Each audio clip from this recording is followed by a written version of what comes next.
Domino Thinking presents Natural Born Speakers with your host, Allison Donaghy. If you are born to talk and want to know how to build your career around it, then Natural Born Speakers is the show for you. Now grab your seat because this is the place to be. Now here is your host, Allison.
Laughed and I cried because I couldn't physically get my words out.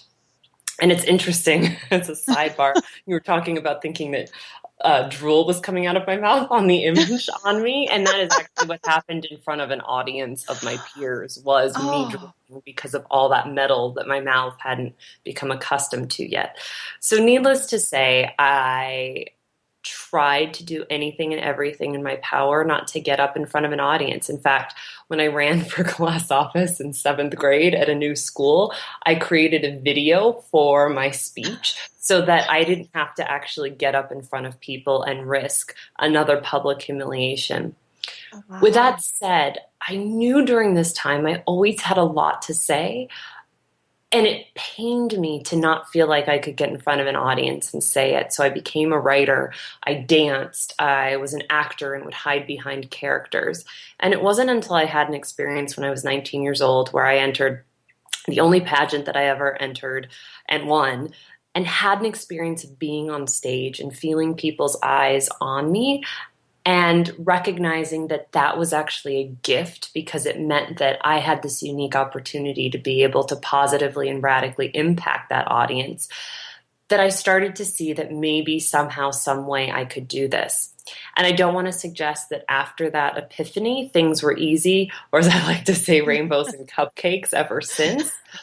But it instilled in me the belief that although I'm going to be overcome with sensation, like we all are when we are in front of an audience, that I could play nicely with that sensation. And if I could figure out how to do that, that I could be really effective in front of an audience and be able to share my wisdom and my wit with them, but that B, I could also actually enjoy it and not feel like I was being a martyr and doing it just to be of service.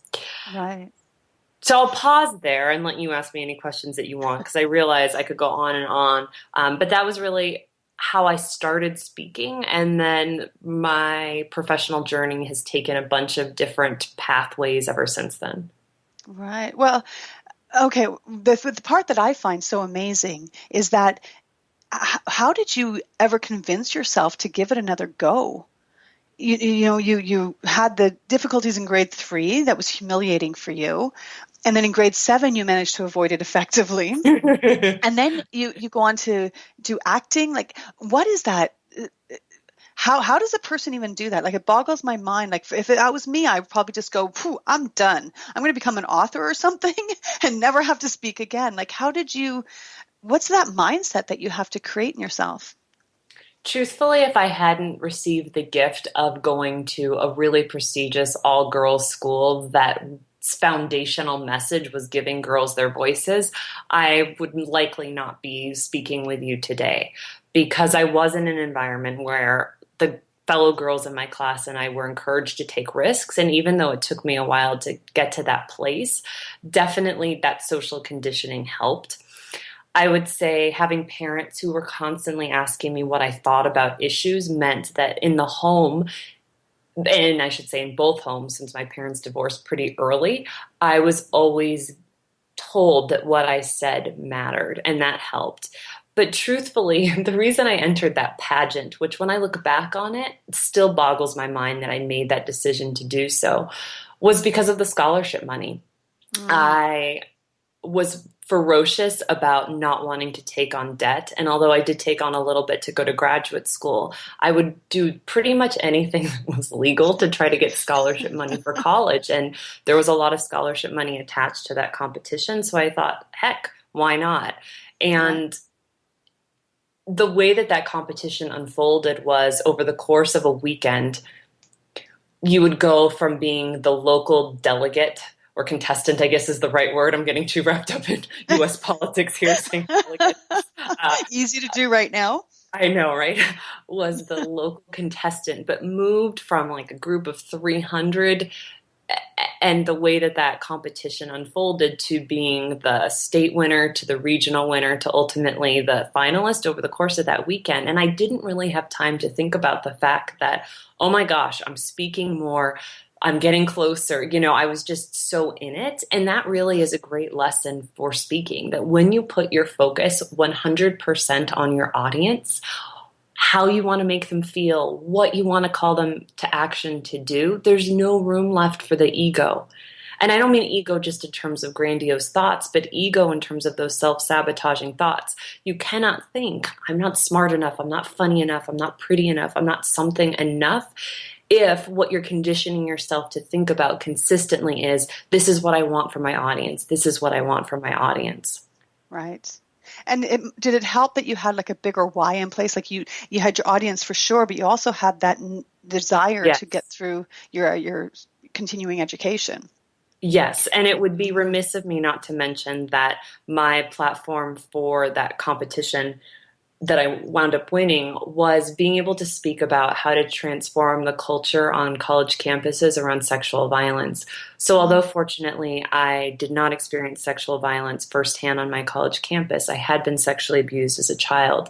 And that experience certainly shifted my own relationship to my voice in a complicated way. I spoke up very early about it. And although there was a heartbeat of a moment where that felt empowering, there were a lot of people, since it was happening in my family, who weren't prepared for that information that I shared. There were people who suggested that I lied or that I'd been brainwashed. So it also put in me this feeling of, when I speak up, people will listen, but maybe they're not ready for what it is I have to say. But for me, the act of speaking, and over the last 8 years, showing other people how to be speakers, has always been, I think, in some way connected to me healing that my own self-narrative around my voice. Right. Yeah. And you do it really well. Now, did I hear, was it you that had changed your speech at the last minute for this competition? I don't know if it was that competition. I've definitely been somebody who has changed speeches at the very last minute when I felt compelled to. But what I can tell you during that competition was that I think I went a little bit rogue in terms of some of the examples that I gave. And I just remember really looking into the eyes of people, even though there were over 1,000 people in that audience and there were a lot of lights and it was hard to see directly, imagining that I was looking and connecting with people rather than my old tendency of either looking through them or just not looking in their general direction at all and being glued to notes. So that was a very different experience for me. Right. And that's something you talk about in the workshop too, about how when you look at the people in the audience, your answers are in them. Yes. Do you want to expand on that a little bit? Sure. That so often we are terrified we're going to forget where we are, or we're going to say or like, or or so. And it's in all of that anxiety that we actually disconnect from our audience, when in fact we could have no idea what's going to come out of our mouth, or we could have a moment of garbage that actually does come out. But that if we make it a habit to actually see the people we're speaking to, we could effectively stop and just maintain that eye contact and smile, and people would actually move to the edge of their seats and look at us and be hanging on our every word because we have that connection, which is at the end of the day what we're trying to do. So I like to give people permission to experiment with actually finding their words in the moment as an exercise, not being scripted at all, and just noticing that when they make that subtle but significant shift towards audience connection in a really deep way, that all of the answers that they need are going to lie in that eye contact. Right. Yes. Well, and it's I saw the transformations and the changes that happen when people started doing that. It's very effective. Yeah. So back to your story, because yes, I digress. Yeah. So from winning the pageant, going on to university, then what? When I was in college, so I won Miss Junior America competition freshman year, wound up entering a business plan competition where, as a result of a lot of the speaking I was getting asked to do locally for Boys and Girls Clubs and Girl Scouts and high schools and middle schools and so forth, recognized that in Las Vegas, which is where I live now and where I did my undergraduate education, there was a marked difference between when I would talk to boys about their dreams for their future and what the girls would say. And what the girls would say in the late 90s, early aughts were things like, when I grow up, I want to be a cocktail waitress. Or when I grow up, I want to be a mom. Or I can't even think that far because I have to take care of my siblings.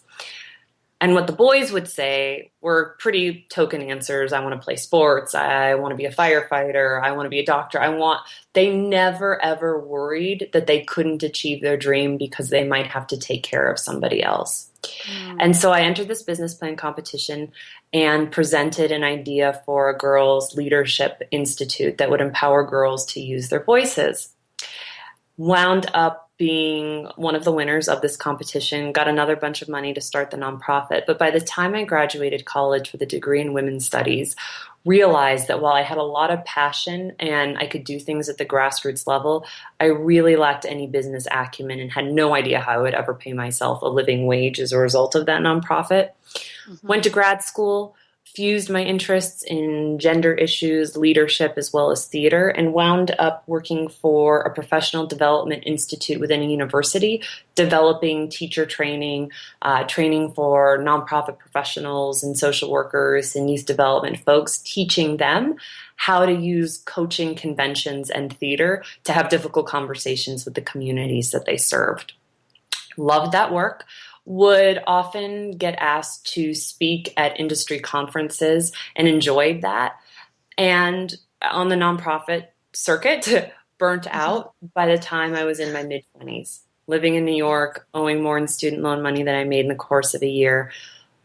Loved the coaching piece and loved the speaking piece, but it would take me a number of years to figure out how to actually monetize that and bring it together. So my exit strategy was to start building a one-on-one coaching practice. And I didn't share this over the weekend, but I know definitively because one of my dad's friends, who was one of my first clients, recently reminded me of this, that when I started, I would charge $50 a month for one-on-one coaching. And that was for 4 30-minute sessions. Like, I don't know what I was thinking, but that's what I did. But that's a very girl thing, isn't it? Oh, yeah. To undervalue and be afraid to ask what we're worth. And now, have you seen that change with women the more you're talking to them, or do you still feel that that's really embedded in our gender and society? It runs pretty deep, and I actually find that the smartest women I have the privilege of working with usually have the most resistance to charging their worth. And I don't know what that is, and I wish that that were not the relationship. Right. But it is. And there's a difference between women being able to ask for money on behalf of the causes that matter deeply to them. So I don't think that it's an accident that so many women find themselves in the nonprofit sector, because they make good fundraisers on behalf of causes. But yet when the cause becomes themselves, suddenly all kinds of wackadoodle stuff comes up. And I know this firsthand as well as from working with people. I'm always shocked. I have clients who are female CEOs who run media programs or who are media personalities. How many times when we have this conversation around women, voice, money, they'll confess that they've never negotiated their salary. And they might be at a multiple 6-figure or 7-figure salary, but their jaw drops when they realize, I bet my male counterparts are lapping me. So yeah, right. Now, do you think that's because we don't like to talk, we're not comfortable with money, or do you think it's because we're not comfortable with our own sense of value? A little bit of both. I think that it's less sometimes about I don't feel worthy and more about I have been socialized to believe I am being dirty if I am equating in any way money with my work, if that makes sense. Like, it does. I should be selfless. I should do things because they make a positive impact. I don't want to cheapen my skills by trying to monetize, particularly for women who might have come from privilege or who might be in a relationship with a partner who takes care of their needs. So when women need the money to get by, and this is really what I experienced myself for a lot of years when I finally did have student loan debt, and I lived in New York City where my mortgage, not my mortgage, I would have never bought a home living in New York City the way I was working. My rent, was not at $50 for your coaching. That's when I suddenly had to make some changes because otherwise I was going to get into really serious debt. Right. It would be interesting to conduct some sort of survey about women's relationships to women and money. Mm-hmm. Because, the stuff that's coming up in my head right now when I think about women and money and maybe some of the stuff that I've heard in my life about that, it's the gold digger. So if we want money, we must be a gold digger. Or that the whole prostitution part of it. Like those were the first two things that popped into my mind when I thought about women and the relationship with money. And it would be really interesting to see what the outcome of that would be. Agreed. Mm-hmm. Maybe that's another workshop for you. Getting women to financially value themselves. Yeah. Yeah. Giving me more work, Allison. What's that? You're giving me more work. Oh, but fascinating. Yeah, you don't need more work. You do lots and lots. Mm-hmm. And I just saw you'd posted a speech that you did at the school that you went to high school in, right? I did. I had the opportunity to be able to go back for their fundraiser, talk about the value of my Sacred Heart education, and make the pitch to parents of current students to reinvest in the school so that they could build a multimedia center and teach students how to podcast, how to create and edit and produce their own videos, all the things that underpin an online business like mine. So that was really, really cool. Yeah, really exciting stuff when you get to empower people, especially when it's from a place that empowered you so much. Mm-hmm. Very cool. Where can people go to actually listen to some of your speeches? That's a great question. So, okay. In terms of hearing my speeches themselves, my own website has been slightly deprioritized in pursuit of helping my clients with some of their footage, but certainly at alexiavernon.com/speaking, I've got some stuff up there, but it's not the most recent, not going to lie. Right. And I'm looking at it right now. So you have the speaker media page. Is that the one you're talking about going into? Mm-hmm. And then on stage.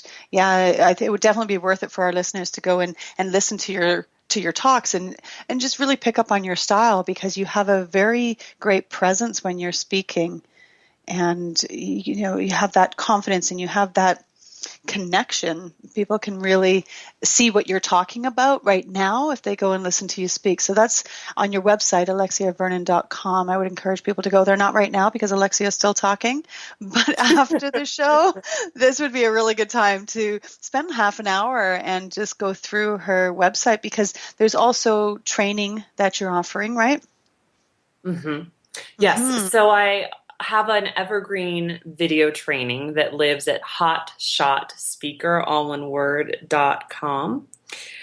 And I also have a masterclass that's also free that's coming up this coming Tuesday, April 26th at 10 a.m. Pacific. And that link for anyone who wants to register is alexiavernon.com/get-booked.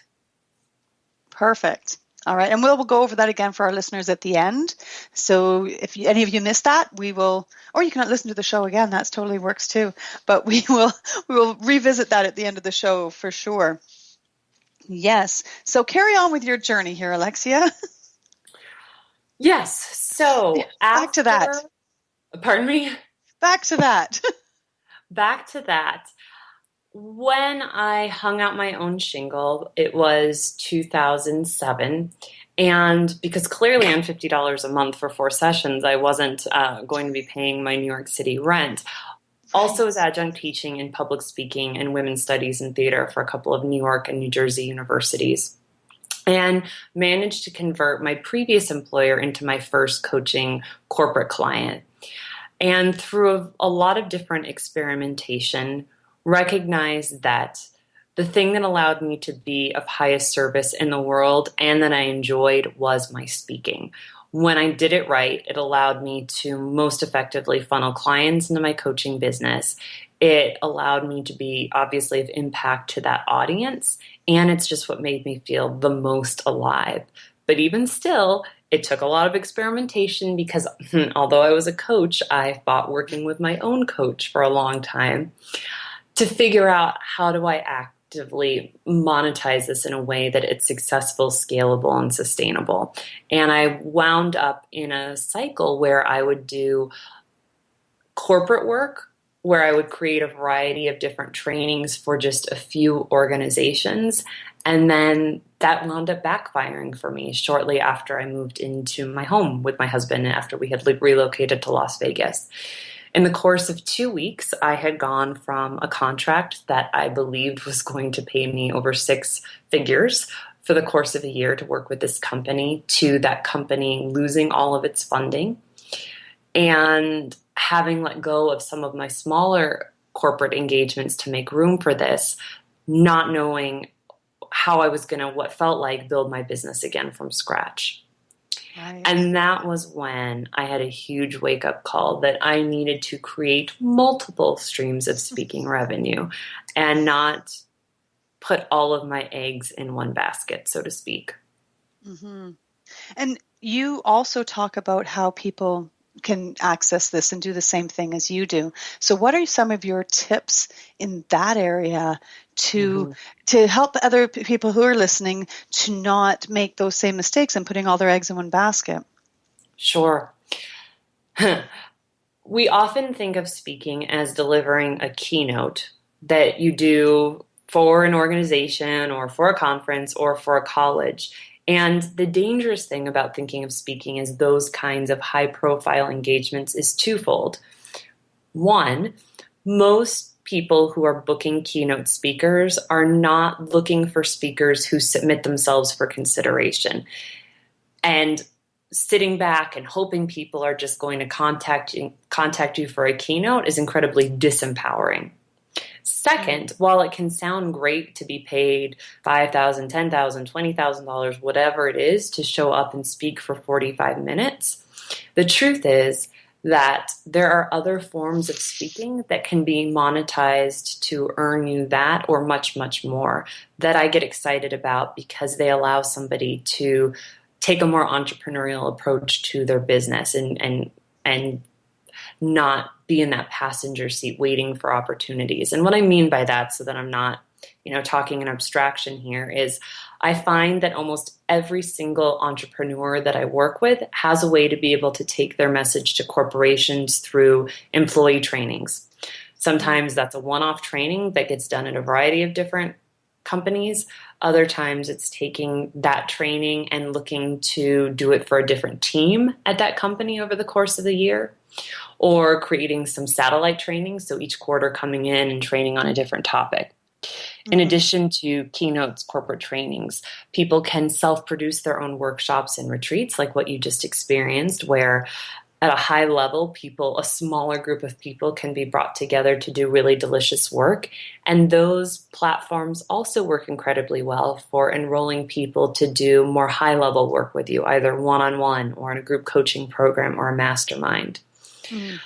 Some of the other areas that can be monetized for speaking, certainly leading webinars, which to me is a form of public speaking because those people who are most adept at webinars are using them to enroll folks into, again, something else with them, whether it's a virtual program or an offline offering, and are able to create a webinar that feels as transformational as if you were in the room with them rather than a didactic, here are the 30 different ways to be able to make money online, or, something that's just content and lacks connection to the messenger for the idea that's behind the computer screen. Right. So where I get really lit up is helping folks with a big message look at the different ways, as I've started to outline, that speaking can be used to be able to serve their audience.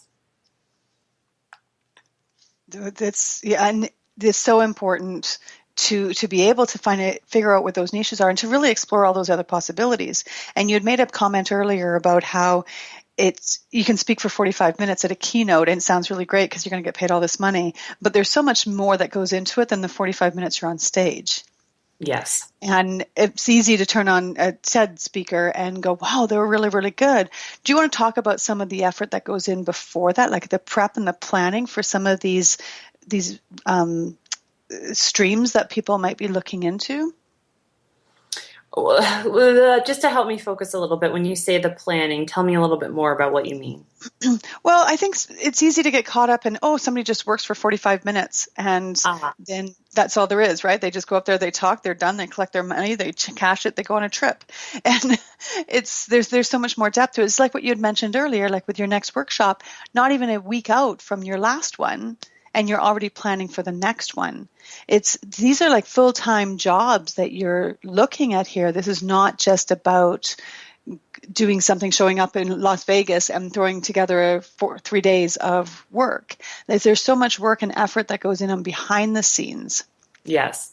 Well, and each medium of speaking certainly requires a different level of work, but one of the things that remains the same for those who are really able to take their idea and spread it like hotcakes is having a clear, what one would call in the TED community, idea worth spreading.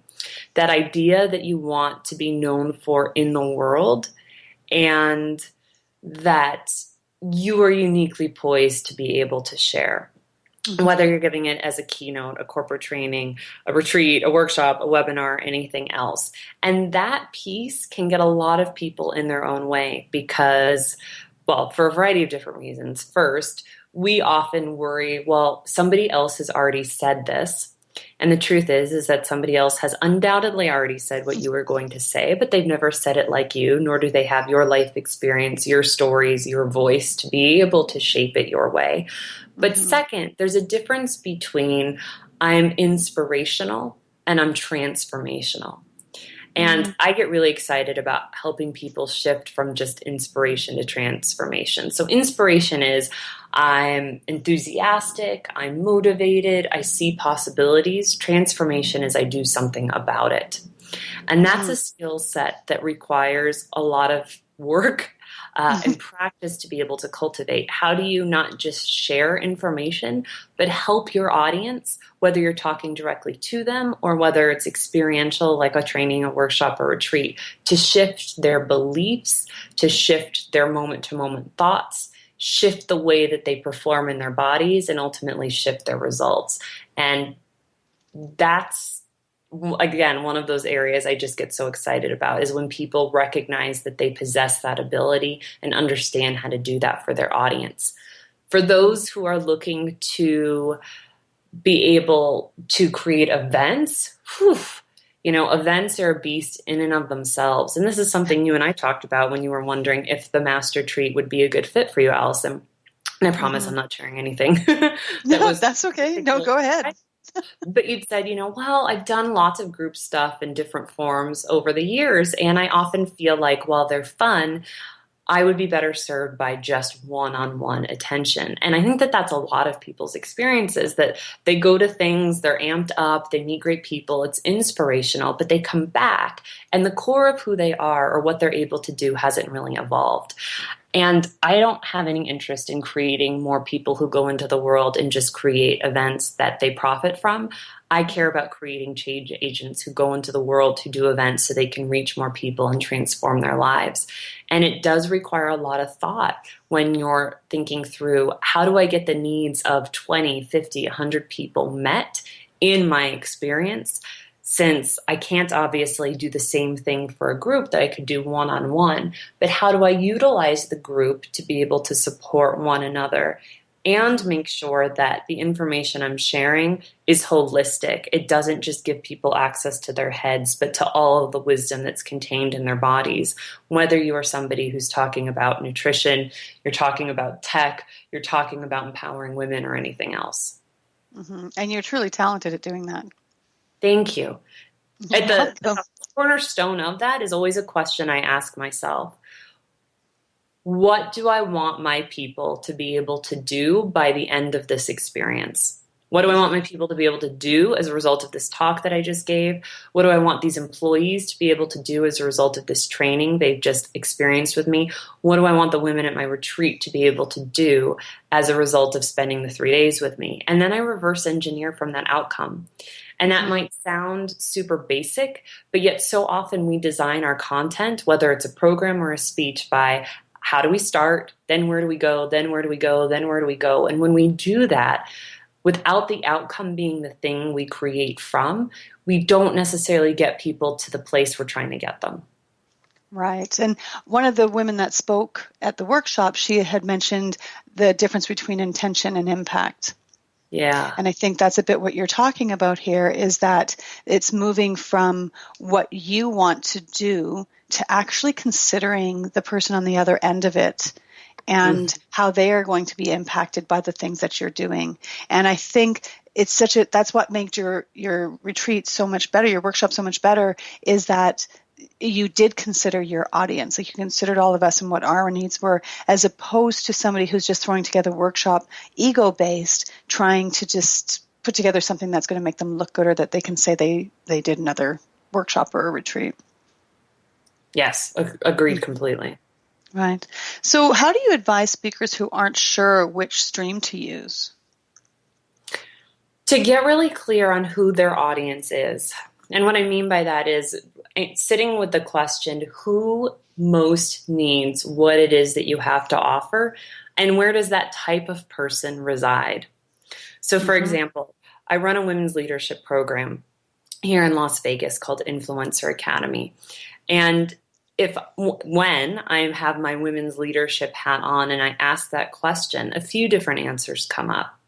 So certainly women who are at that manager, director, VP level, who have a certain level of leadership responsibility, but are looking to buff up the muscles and get comfortable passionately arguing on behalf of their ideas to move into more senior leadership positions, they exist in a lot of corporations. So everything I'm thinking about doing is looking at, how do I work with corporations, or how do I work with professional associations that serve that kind of woman? Asking yourself those questions will help you figure out, what are the audiences that you want to be speaking in front of? Is it companies? Is it professional associations? Is it college campuses? Is it women's business networking groups, or whomever it is?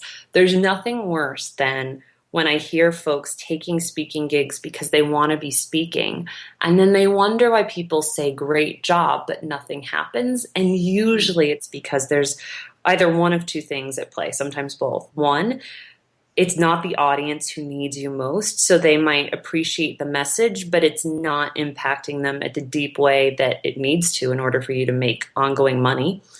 Or two, you haven't asked. You haven't given them a way that's simple for them to keep working further with you. And the ask is so very important, because I can't tell you the number of times that I've wanted to do business with somebody, but then they never actually present a way that I can do business with them. Yeah. And usually women. You know, all the different ways people can work with us.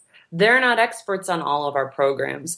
And even though, I have on my homepage all the different things I run, I have to remind myself, don't assume, Lex, that people know that you have a women's leadership program, or that people know you have a virtual training program for aspiring TED-style speakers. Like, you have to mention those things, and it's not overtly self-promotional. In fact, if you don't make it easy for people to continue to work with you, it's being selfish. If you've gotten them excited and you've given them some stuff, and then you just close the conversation.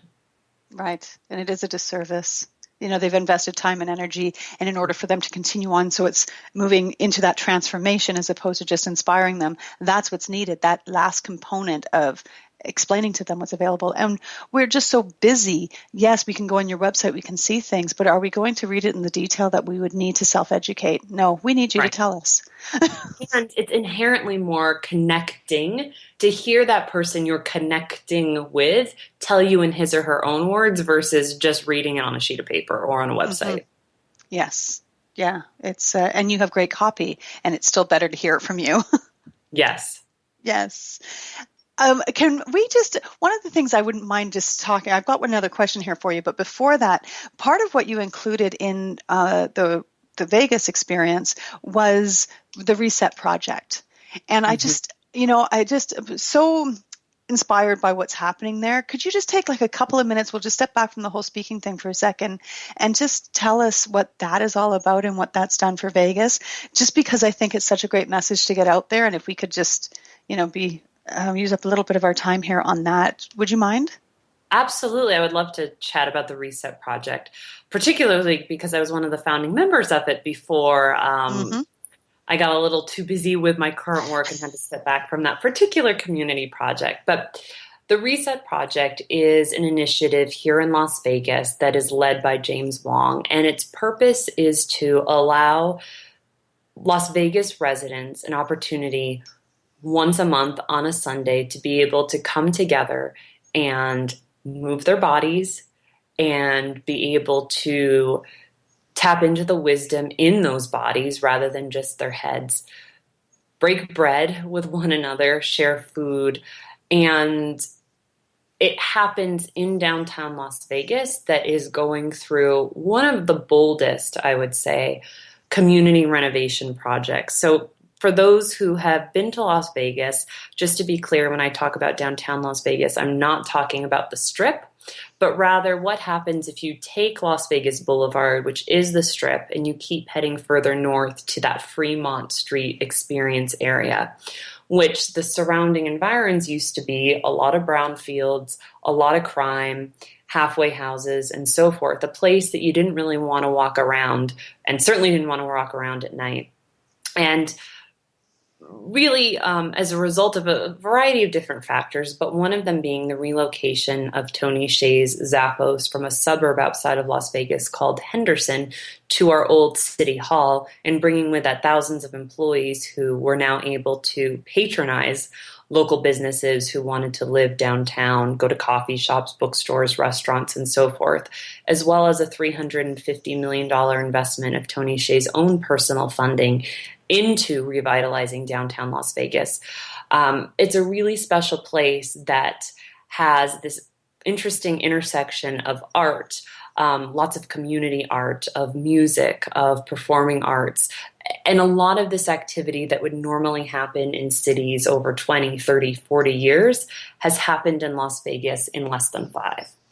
And Wow. so part of the Reset Project, what you experienced and the other women experienced, is an urban walk where somebody who is very versed in what's happening downtown leads for 30 minutes or so a narrated walk around some of these new cool things that are popping up downtown. Then moving into a move section where, in addition to just the walk, there's usually some yoga, some stretching, reconnecting to your body, some meditation, shavasana. And then from there, some kind of creative activity where you take what's been coming up for you over the day and you focus on a theme. That theme might be abundance. That theme might be forgiveness or trust or whatever it is. And usually there's some kind of interactivity for the people who are in the room together. And then we didn't experience this part because of the time of day that we were doing it. But usually the restaurant where we all had dinner the first night, Vegination, Chef Donald, who was an initial part of the Reset Project, his amazing plant-centered food is brought in and we all eat together and talk and build community. It is such an inspiration seeing how it developed and listening to, sorry, what was his name again? James or Chef Donald. James. Yes. Yep. Talk about it. And when he walked around and he just shared all that story. And I thought it was just so in line with so much of the stuff that you were speaking about, that taking care of yourself, that connecting to the bigger picture, something bigger than just ourselves, that connection to our own mind, body, spirit. And it almost made a more tangible expression of the stuff that we had just been talking about. I'm so glad. I'm so glad you say this because that was how I envisioned it. Well, you pulled it off. It really was. And if we can take our speaking experiences and how we want to do it and model it after something like that, where it is encompassing and it is serving and it is transformational. It's such a great, even though our brief little experience that I had with it just really cemented the things that you were talking about. Good.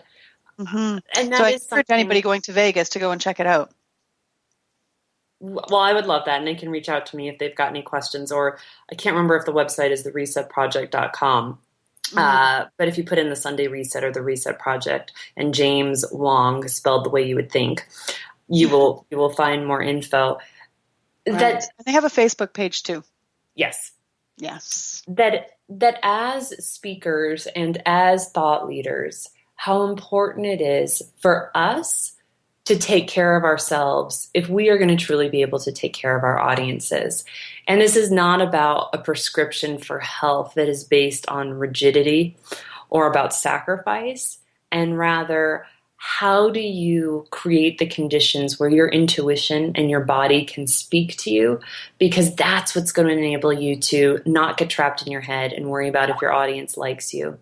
And that's what's going to enable you to improvise on the spot in the room based on what's coming up for an audience. And certainly if you're facilitating, you're leading live events or workshops or retreats, how to be able to respond to questions, how to be able to move a group along so that you're not lost when it comes to time, and do all of that delicious work. Mm-hmm.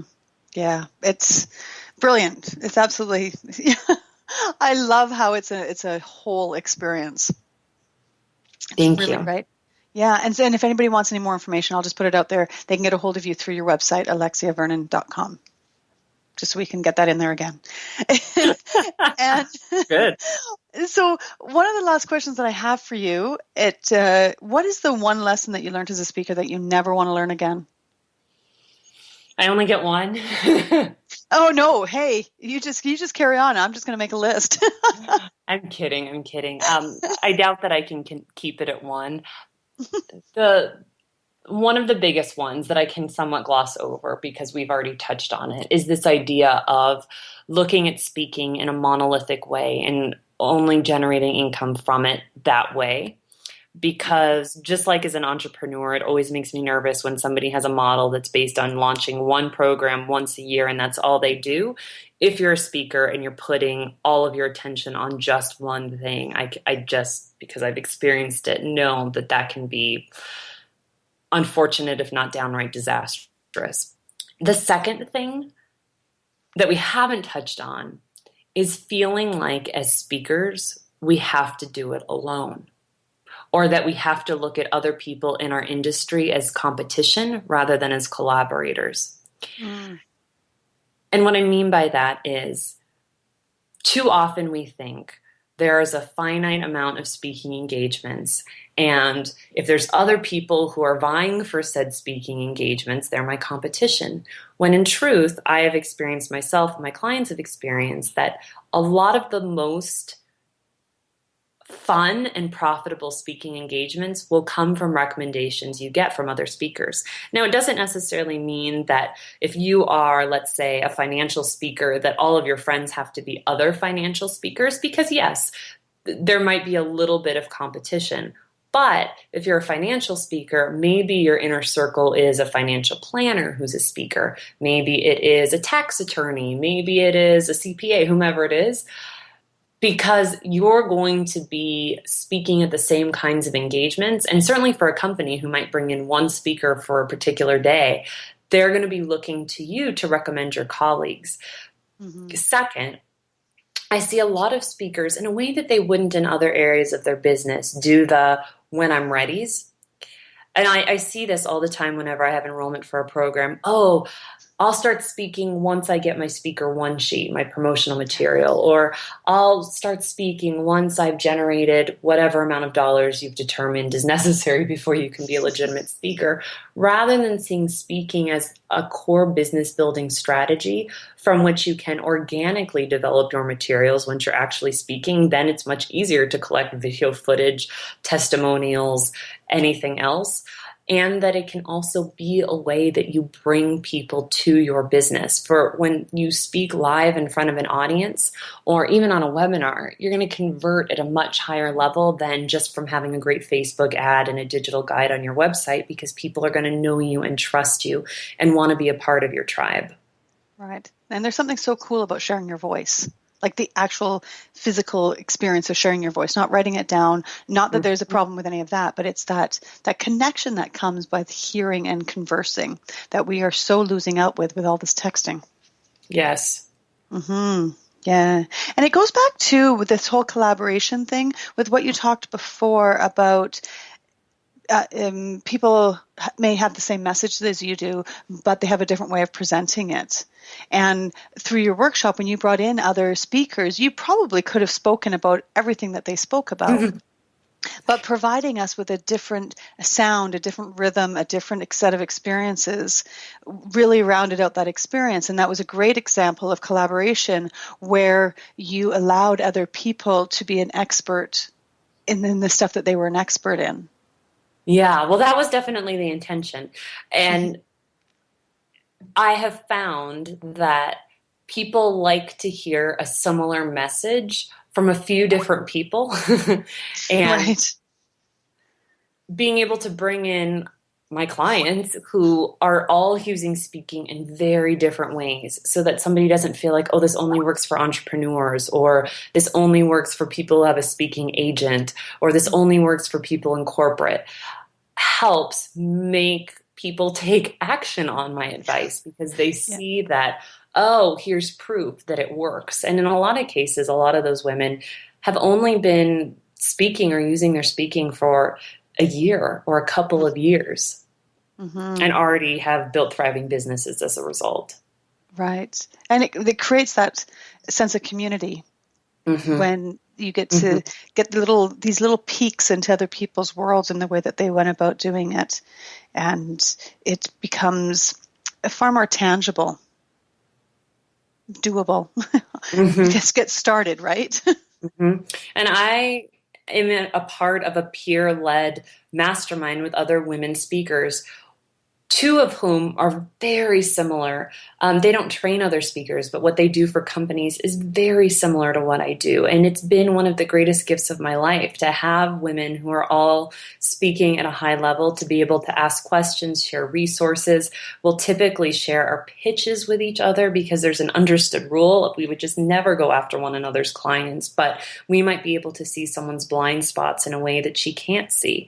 And I recommend that just as if you might be a part of a peer-led mastermind for your business, that you think about doing one with other people who are speaking on topics that are complementary to you.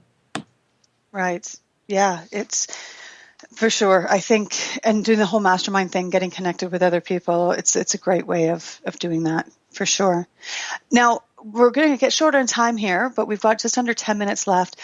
We talked briefly about the courses and the things that you offer. Can we just back up and go over it again so that you can really get into more of the meat of the things that you offer, so that if some of our listeners want to engage with you further, they will be so inspired to do so and have a sense of what it is that you do? Thank you for that, Allison. Yes. I often recommend that people who are interested start by doing one of my free trainings, because that is the sort of the deepest way to get a sense of me. Not that you haven't probably gotten a sense of me over the last 55 minutes or so. And those truthfully lead into promotional campaigns for the paid programs, because I don't offer all of the paid programs all different times of the year. So the Hotshot Speaker Training, hotshotspeaker.com, for those who are listening to this live, next Tuesday, April 26th, doing a masterclass at 10 a.m. Pacific on how do you get booked as a speaker. And that's alexiavernon.com/get/booked. But in terms of sorry, can we back up? It's get-booked, isn't it? Get-booked, sorry. Okay. No, that's okay. I have a virtual training program that opens for enrollment once a year called Your Spotlight Talk, and that's yourspotlighttalk.com, which is delivered via 4 training modules that help you identify your idea worth spreading, curate the right blend of stories, examples, research to argue on behalf of that idea, show you structures to be able to advance that idea in approximately 15 to 20 minutes, as well as tips for being able to market and perform that talk. In addition, I do private coaching. You experience one way that I do that through a live Master Treat weekend, where people actually get to get up on their feet and receive real-time behavioral-based coaching on their speaking, as well as masterminding around their own specific profitable speaking plan. And I work one-on-one with folks developing keynotes, as well as launching next month a 10-month mastermind experience called the Spotlight Speakers Collective that fuses individual and group coaching and actually multiple live master treat weekends here in Las Vegas for entrepreneurs, authors, change agents who want to go all into their speaking and have both me as a mentor over 10 months to go really deep, as well as a very small, carefully curated community of women to support their success. And for anyone who's just like, Lex, I want to stay connected, if you hop on over to alexiavernon.com or you register at Hotshot Speaker for my newsletter and my free stuff, you'll find out about everything as it unfolds over the next few weeks. Well, you are a busy woman. No wonder you don't need me to suggest any other programs for you. Yeah. As if your bio didn't explain how busy you were already, but you're up to so many good things. And down to our last few minutes, do you have any tips for our listeners other than, work with you? What tips do you want to just leave, or parting thoughts do you want to leave for our listeners? Begin before you feel ready. And what I mean by that is, with speaking, the greatest gift you can give yourself is evidence that you can do it. And the only way you can give yourself evidence is if you do it. Even if it means beginning with a Rotary Club in your local community or something that feels very low in terms of stakes, get yourself in front of an audience with your message sooner rather than later, and then take a step back and then assess, okay, maybe that wasn't my right audience or my right message there. I want to go next, but don't feel like you have to get it perfect before you start. For some people, a Toastmasters is really useful in terms of having an excuse to get up and speak a lot. I tend to attract a crowd that doesn't love Toastmasters. I don't know what that is, but that's okay. So if it's not Toastmasters, then just make sure that it's something. Mm-hmm. And the other thing, being mindful of time, that I would offer is go to events where you can see people speaking. To this day, I'm not afraid to be an audience member, and I go to events not just if I'm speaking, but also to be a participant, because I learn so much from other people who are on stage. And it's not learning in terms of, oh, she did this, I could never do that. Not about putting people on a pedestal, but recognizing what are the techniques that they're using to engage an audience, and how can you extract that and do it your way for your audience. Yeah, and there is something organically different about being in the audience, and you get to see how people are feeling, responding. The chit chat that goes on, it has huge value while somebody's actually speaking. Well, it has been an absolute pleasure having you here. It's such a treat. I get to talk to you, I get to see you and then talk to you within the week, so that's great. And I just want to encourage people to really check out your website, alexiavernon.com. Can they connect with you through email? Yes. So the generic email is info@alexiavernon.com. And then depending on if it's a question for me specifically, or if it's something about technical stuff or programs, it'll get funneled through the right member of my team. And the other thing I didn't mention is I also have an open Facebook community for people who are speaking that I'm in every day answering questions as they emerge. And that's called the Spotlight Speaker Salon. And it's a great community because it's not full of a lot of people who are just Facebook group junkies. I mean that in the best way possible. But it's people who are there because they specifically are looking for support with their speaking. And it tends to be a very generous community. So there's people in there who have agents, who have delivered TEDx talks, who are doing this and who have monetized their speaking. And there's people who are brand new, who might have heard me on a podcast or a radio show like this, who haven't stepped into their power yet as speakers and want to be surrounded by people who are. So that's a fun place also to continue our conversation. Excellent. Well, they all sound like really great options. I just want to point out, too, that you are so generous with your information. It's so great to be with somebody who just wants to share and doesn't have that same fear of lack of abundance, anything else. Like, you are just so open with what it is that you do, what it is that you offer, and how people can maybe replicate in their own style, of course, but how they can do. You don't hide your process, which is is really huge for somebody who's learning and trying to figure things out. Well, thank you for that. I try to be an open book and give, like you said, whatever I can. That's probably why Monday I couldn't get out of my bed the entire day and had meetings and had to literally work on my laptop under the covers because my legs just wouldn't work because I can't be an overgiver. But take advantage of that as you will, because I know that my legacy is not what I do with my speaking. As much as I love speaking, it really is creating a generation of women and men who are using speaking to serve their audiences.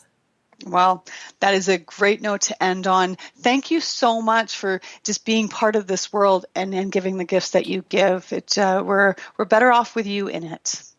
Thank you. You're welcome. So until next Thursday, speak up because you have something to say and I want to hear it. Thanks for hanging out with Natural Born Speakers. But don't stop now. Contact Allison with questions to be a guest or hire her as a speaker.